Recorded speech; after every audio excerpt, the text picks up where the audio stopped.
Walang budget pang swimming? Don't worry! Pwedeng-pwede ng kulayan ng summer outing. Dahil sa natural pool na ito sa Batangas, pwedeng-pwedeng isama ang buong barkada kahit butas pa ang bulsa. Ang natural pool kasi na ito, fresh water na, libre pa.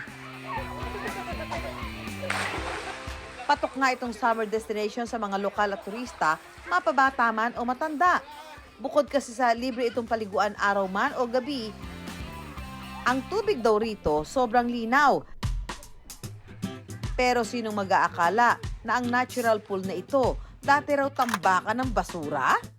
Nag-start po ito nung makabili po ako dito ng property kasi nakakapanghinayang po na sobrang ganda po ng tubig pero hindi po nabibigyan ng atensyon. Tsaka katulong po ang mga residente dito ay nagtutulong-tulong na po kami para po mapaganda. Nitong 2019 nga lang daw ito muling sinimulang linisin para gawing atraksyon sa lugar.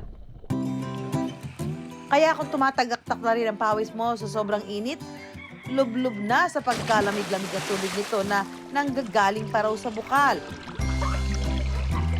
At dumadaloy papunta namang Taal Lake. After mag-Juan to Sawang Tampisaw, pwede rin dumiretso para mag-sightseeing sa Bulkang Taal.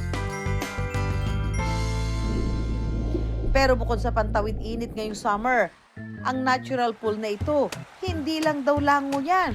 Labahan din at liguan. Madalas mang tambayan ng mga residente rito ang nature pool na ito. Ang 19 years old at grade 12 student na si Charmaine, madalang daw makapagtampisaw rito. Pagkatapos kasi sa eskwela, kung hindi siya sa sideline bilang manikurista, diretso siya para tumulong sa kainan na pinagtatrabahuhan ng kanyang ina. Hindi na po ako humihingi ng baon sa mama ko kasi po, may part-time din po ako na naglilinis din po ako ng kuko, tsaka tumutulong din po ako sa pagtatrabaho niya sa lumian po. At dahil aral sa umaga at trabaho sa hapon ang pang-araw-araw, wala na raw siyang oras para mag-relax. Marami po kami magkakapatid and yung mga kuya ko po, lahat po sila may mga asawa na. At ako na lang po yung inaasahan ni mama na nakapagtapos po ng pag-aaral. Charmaine, deserve mo rin ang magpahinga. Saan pa kung hindi sa nature pool kung saan siguradong marerelax ka.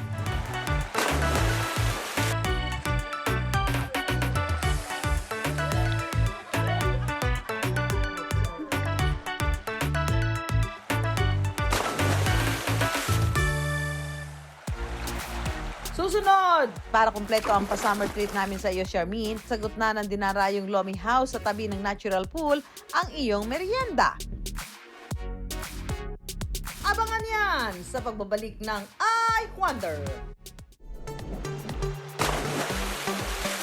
At para kumpleto ang pa-summer treat namin sa iyo, Charmaine, magtampisaw ka lang dyan. Dahil sagot na ng dinarayong Lomi House sa tabi ng natural pool ang iyong merienda. Hello mga ka-wonder! Ako po'y magluluto dito po ng lomi. Para sa pagluluto ng lomi, unang igisa ang bawang at sibuyas.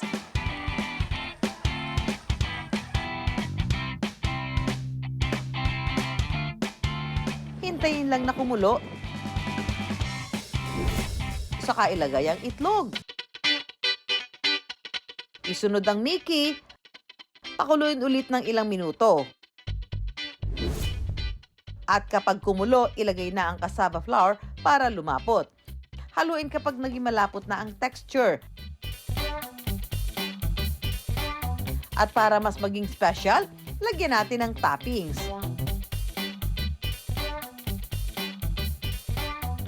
Charan! Ready to serve na ang ating lomi. Perfect sa kahit na anong outing.